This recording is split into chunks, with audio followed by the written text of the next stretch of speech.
പ്രിയപ്പെട്ട സുഹൃത്തുക്കളെ, മനസാക്ഷിയുള്ള സഹജീവികളെ, ഏവർക്കും വന്ദനം.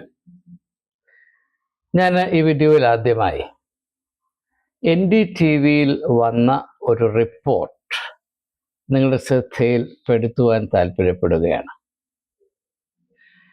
ഈ വീഡിയോ എനിക്ക് അയച്ചു തന്നത് ഒരു വക്കീലാണ്, ഒരു യുവ വക്കീലാണ്.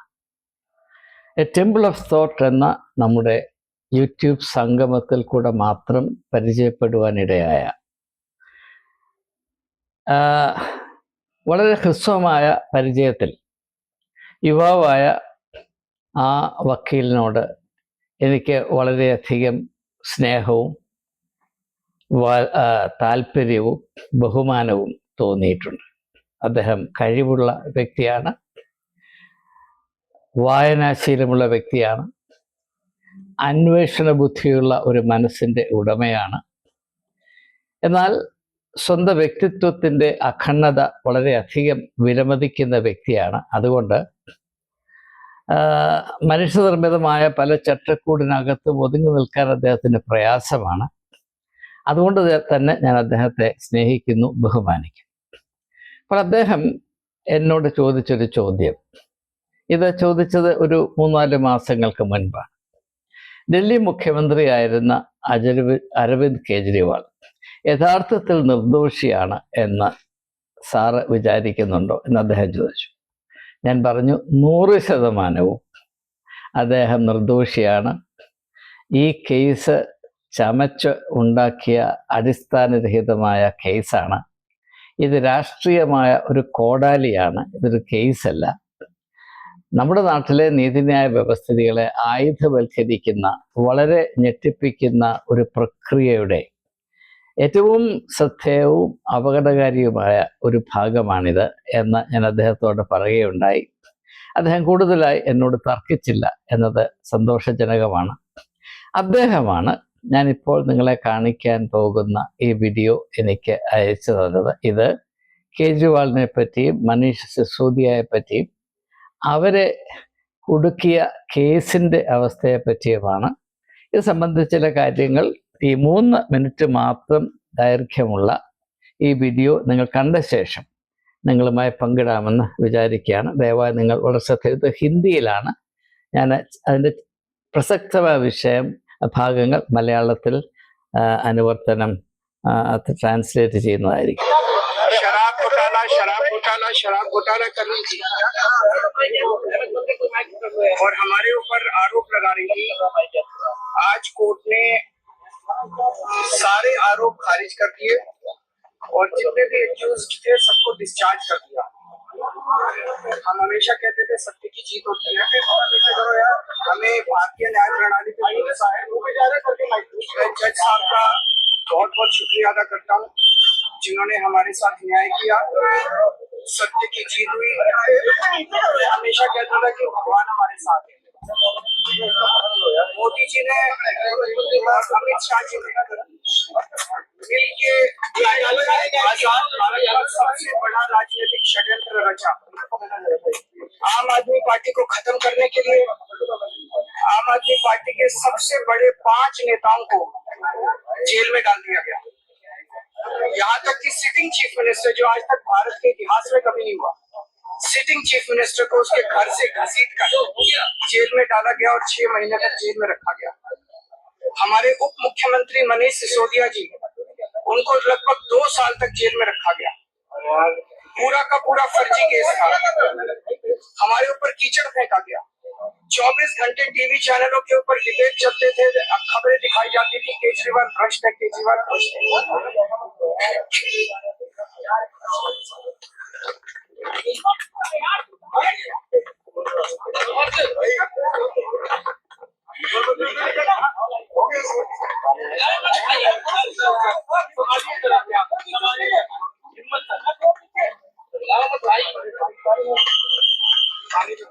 केजरीवाल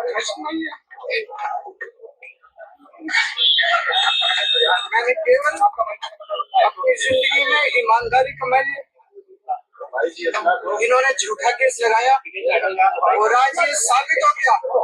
कोर्ट ने कहा है कि केजरीवाल कट्टर ईमानदार है, मनीष सिसोदिया कट्टर ईमानदार है, आम आदमी पार्टी कट्टर ईमानदार है। मैं प्रधानमंत्री जी से कहना चाहता हूँ, सत्ता के लिए इस तरह से खिलवाड़ मत कीजिए देश के साथ, इस तरह से संविधान के साथ खिलवाड़ मत कीजिए। आपको सत्ता चाहिए, अच्छे काम कीजिए। आज देश के सामने इतनी बड़ी बड़ी समस्याएं हैं, महंगाई है, बेरोजगारी है, पूरे देश में सड़कें टूटी पड़ी है, चारों तरफ पोल्यूशन ही पोल्यूशन हो रहा है, चारों तरफ देश में इतनी समस्याएं हैं। उन समस्याओं का समाधान करके सत्ता में आइए ना। केजरीवाल पे आम आदमी पार्टी पे झूठे केस क्यों करते हैं? अच्छा, അപ്പോൾ ഇതാണ് ഈ വീഡിയോ. അത് ഹിന്ദിയിലാണ്.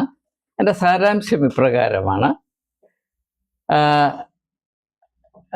അരവിന്ദ് കെജ്രിവാളിനെയും അദ്ദേഹത്തിൻ്റെ സഹപ്രവർത്തകനായ ഡൽഹി ഉപമുഖ്യമന്ത്രിയായിരുന്ന മനീഷ് സിസോദിയയെയും ആം ആദ്മി പാർട്ടിയിൽ തലയെടുപ്പുള്ള മറ്റ് പല നേതാക്കന്മാരെയും തികച്ചും അടിസ്ഥാനരഹിതമായ ഒരു കള്ള കേസിൽ കുടുക്കി. അത് ഡൽഹി ഗവൺമെൻറ് ലിക്കർ പോളിസി സംബന്ധമായ വലിയ അഴിമതി നടന്നുവെന്നും അതുകൊണ്ട് ആം ആദ്മി പാർട്ടിക്ക് 1000 കോടി രൂപയുടെ അവിഹിത ആദായം വന്നുവെന്നും ഉള്ള ആരോപണം.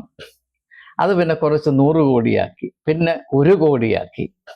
പക്ഷേ ദീർഘനാൾ അരിച്ചു പെറുക്കി അന്വേഷിച്ചിട്ടും ഇവർക്കാർക്കെങ്കിലും 1 രൂപയുടെ ആദായമോ നേട്ടമോ വന്നതായി തെളിയിക്കുവാൻ CBIക്കോ EDക്കോ കഴിഞ്ഞില്ല എന്നതാണ് യാഥാർത്ഥ്യം. ഈ ഒരു കേസിൻ്റെ കെയർ ഓഫിൽ ഡൽഹി മുഖ്യമന്ത്രിയായിരുന്ന അരവിന്ദ് കെജ്രിവാളിനെ 6 മാസം ജയിലിൽ അടച്ചു. ഏറ്റവും നിർണായകമായ സമയത്ത്, ഇലക്ഷൻ നടക്കുന്ന സമയത്ത് ജയിലിൽ അടച്ചു. അദ്ദേഹത്തിൻ്റെ വളരെ ട്രസ്റ്റഡ് ലെഫ്റ്റനൻ്റായ മനീഷ് സിസോദിയായ ഏതാണ്ട് 2 വർഷം ജയിലിലിട്ടു. നിർദോഷികളായ 2 വ്യക്തികളുടെ ജനങ്ങളെ സേവിക്കുവാൻ നിസ്വാർത്ഥമായ ജീവിതം സമർപ്പിച്ച 2 തലയെടുപ്പുള്ള നേതാക്കന്മാരുടെ അനുഭവമാണ് ഇത് എന്ന് മനസ്സിലാക്കുക. ഇതെന്തുകൊണ്ട് ഇങ്ങനെ ചെയ്തു എന്ന് ചോദിച്ചാൽ, ഡൽഹിയിൽ ആം ആദ്മി പാർട്ടിയുടെ ഭരണത്തെപ്പറ്റി അവിടുത്തെ ജനങ്ങൾക്ക് വലിയ മതിപ്പ് ഉണ്ടായി. ഞാൻ ആ സമയത്ത് ഡൽഹിയിൽ ഉണ്ടായിരുന്നു. ആം ആദ്മി പാർട്ടി ഭരണത്തിൽ വന്ന ശേഷം ഡൽഹിയിൽ എത്രമാത്രം നന്മ ഏറിയ ഭരണ സംവിധാനമുണ്ടായി എന്നതിൻ്റെ ദൃക്സാക്ഷിയാണ് ഞാൻ. മാത്രവുമല്ല, ജനക്ഷേമത്തെ രാവും പകലും ഒന്നുപോലെ അന്വേഷിച്ച് മനസ്സിലാക്കി മുൻനിർത്തി അതിനനുസരിച്ച് സർക്കാരിൻ്റെ പോളിസികളെ ആവിഷ്കരിക്കുന്ന ഒരു സമീപനമാണ് അരവിന്ദ് കെജ്രിവാൾ സ്വീകരിച്ചത്.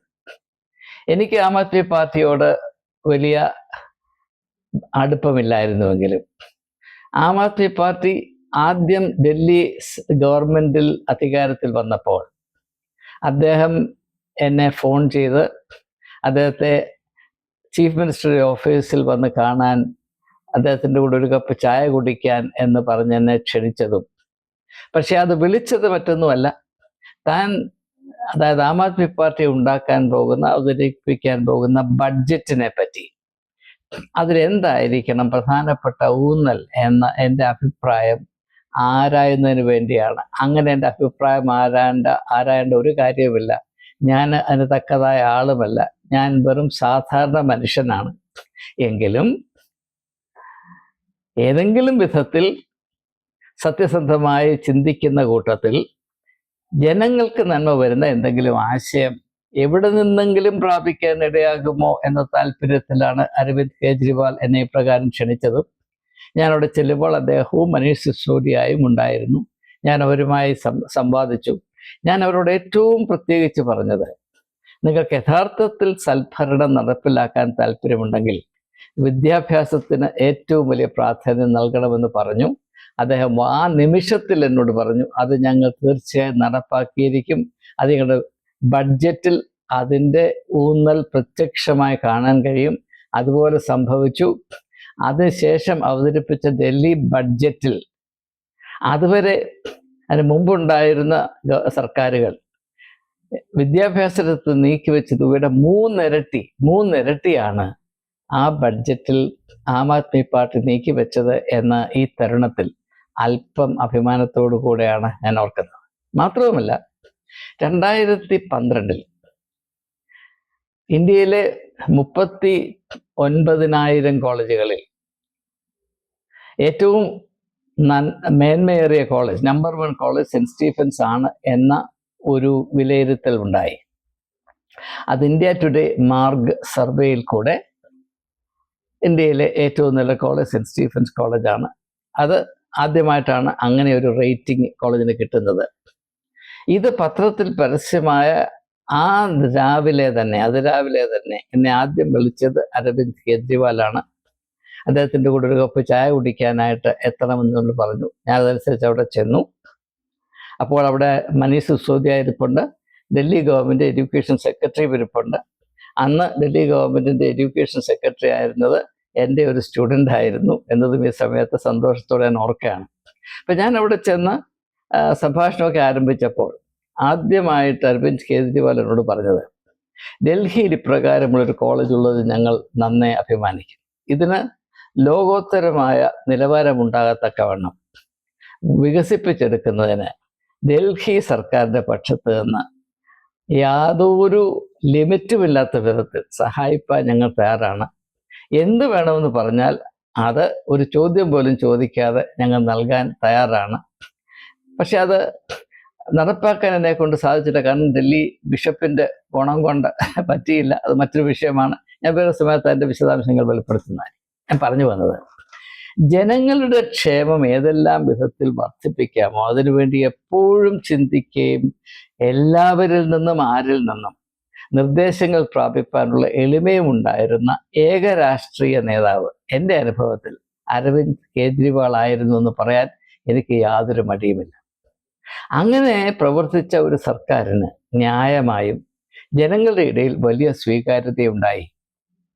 അതുകൊണ്ട് ഒരു സാധാരണ വോട്ടിംഗ് പ്രക്രിയയിൽ കൂടെ ഡൽഹിയെ ആം ആദ്മി പാർട്ടിയുടെ കയ്യിൽ നിന്ന് തട്ടിപ്പറിക്കുവാൻ സാധ്യമല്ല എന്നത് നന്നേ ബോധ്യപ്പെട്ടിട്ടാണ്, ഈ പാർട്ടിയെ അല്ലാതെ ഡൽഹി പിടിച്ചെടുക്കാൻ സാധ്യമല്ല എന്ന നിഗമനത്തിൽ അതിൻ്റെ തൽപര കക്ഷികൾ എത്തിച്ചേർന്നത് എന്നത് വ്യക്തമായി എനിക്ക് ബോധ്യമുണ്ട്.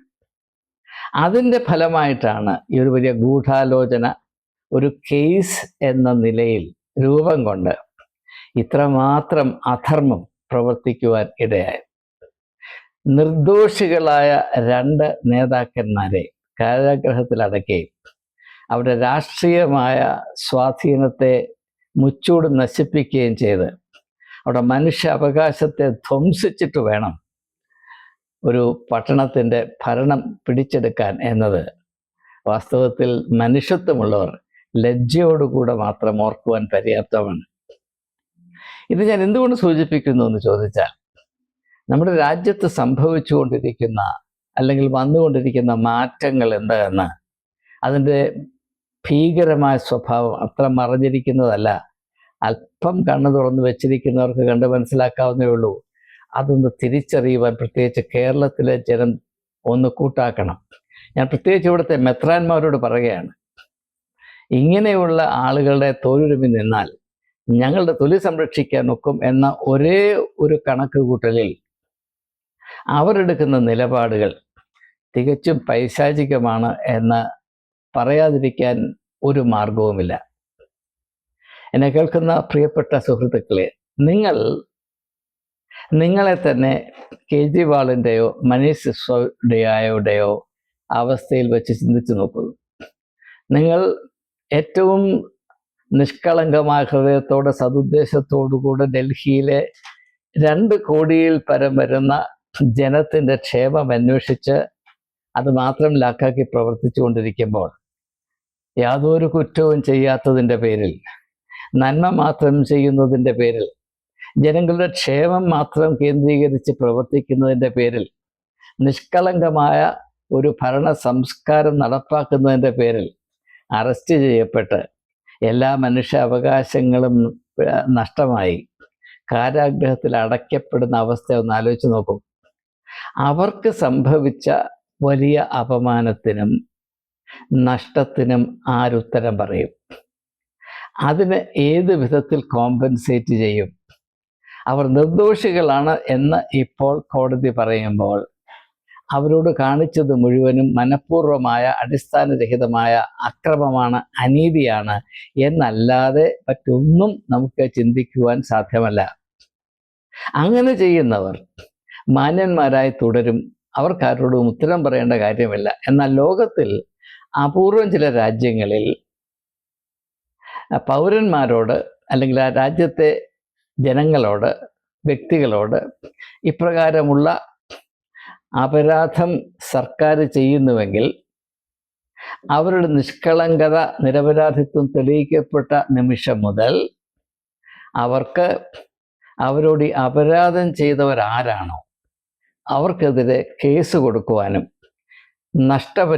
തക്ക നഷ്ടപരിഹാരം പ്രാപിക്കാനുമുള്ള അവകാശം നിയമപരമായി നൽകുന്ന ഒരു നല്ല വ്യവസ്ഥതയുണ്ട്. അത് നമ്മുടെ നാട്ടിലില്ല. അതൊരു വലിയ പോരായ്മ തന്നെയാണ്.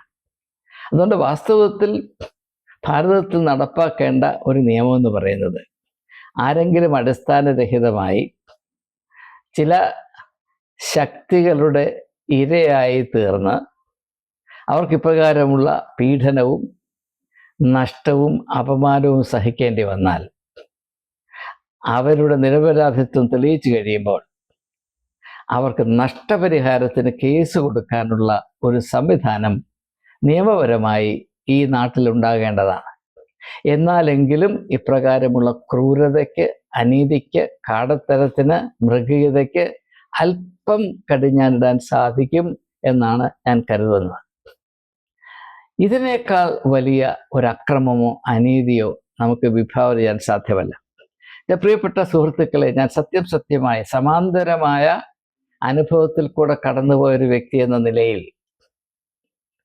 എനിക്ക് അവരോടും പറയാനുള്ളത്, ഒരു സമൂഹത്തിൻ്റെയോ ഒരു രാഷ്ട്രത്തിൻ്റെയോ ധാർമ്മികമായ തകരാറ്, മോറൽ ഡീജനറേഷൻ, ധാർമ്മികമായ തകർച്ച യഥാർത്ഥത്തിൽ നാം അളക്കേണ്ടത് ഇന്നയാൾ 1000 കോടി ഉണ്ടാക്കി, മറ്റേയാൾ 10,000 കോടി ഉണ്ടാക്കി എന്നത് വെച്ചല്ല.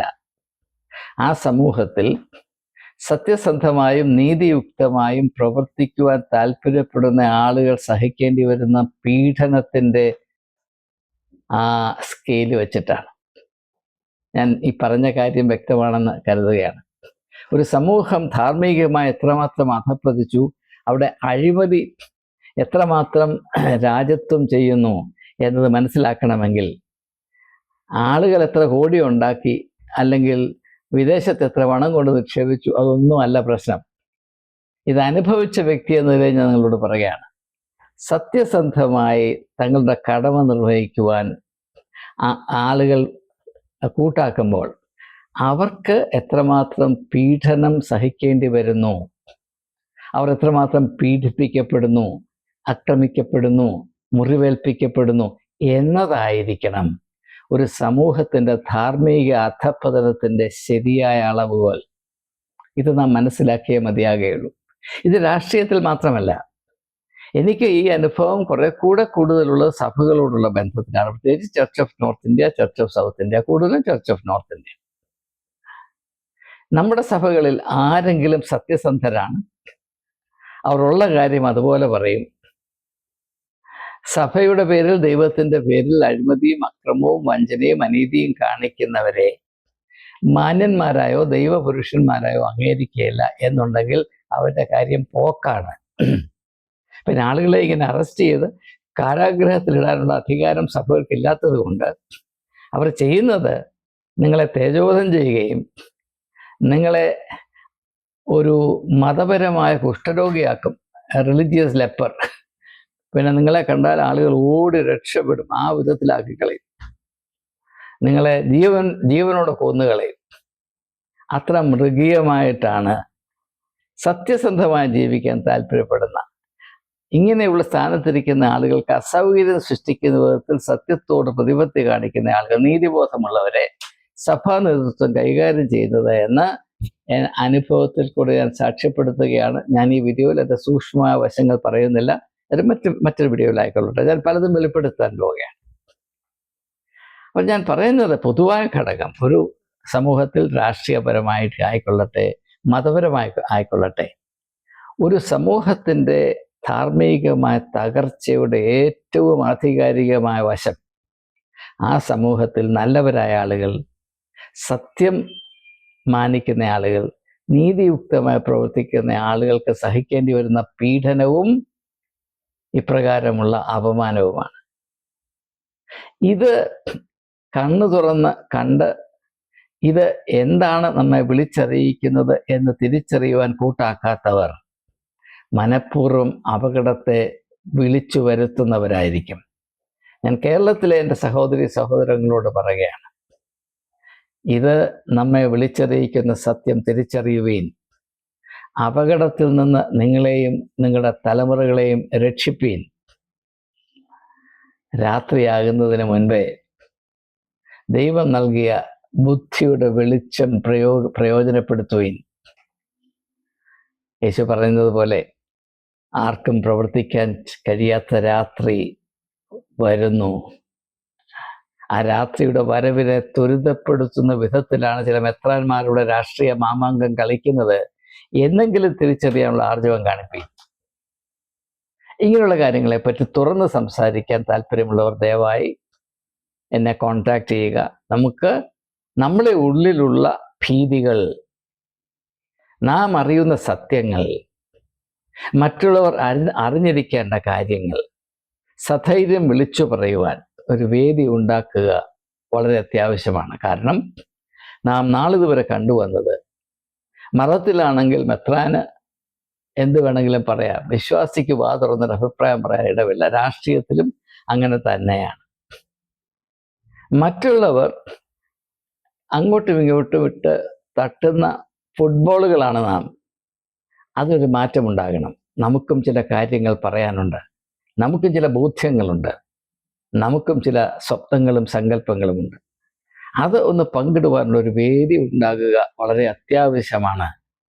അങ്ങനെ ഒരു വേദിയായ ടെമ്പിൾ ഓഫ് തോട്ട് എന്ന ഈ യൂട്യൂബ് സംഗമം വളരട്ടെ. അതിന് നിങ്ങളുടെ സഹായം, നിങ്ങളുടെ സഹവർത്തിത്വം, പങ്കാളിത്തം ആവശ്യമാണ്. Your participation is vital to achieve this goal. അതുകൊണ്ട് ദയവായി നിങ്ങളുടെ അഭിപ്രായങ്ങൾ ഏറ്റവും വ്യക്തമായി അറിയിക്കുവാൻ, അത് രണ്ട് വിധത്തിൽ അറിയിക്കാം. ഒന്നുകിൽ കമൻറ്റ് ബോക്സിൽ എഴുതി വെക്കാവുന്നതാണ്, അല്ലെങ്കിൽ നിങ്ങൾ ഫോണിൽ കൂടെ എന്നോട് ബന്ധപ്പെട്ട് നമ്മുടെ ഒരു സംഭാഷണത്തിൽ കൂടെ നിങ്ങളുടെ ഉള്ളിലെ അനുഭവങ്ങളും ആശയങ്ങളും കൂടുതൽ വ്യക്തമായി വിശദമായി മറ്റുള്ളവരിലേക്ക് പകരുവാനുള്ള അവസരങ്ങൾ ഉണ്ടാക്കുവാൻ ഞാൻ വളരെ സന്തോഷത്തോടെ കാത്തിരിക്കുന്നു.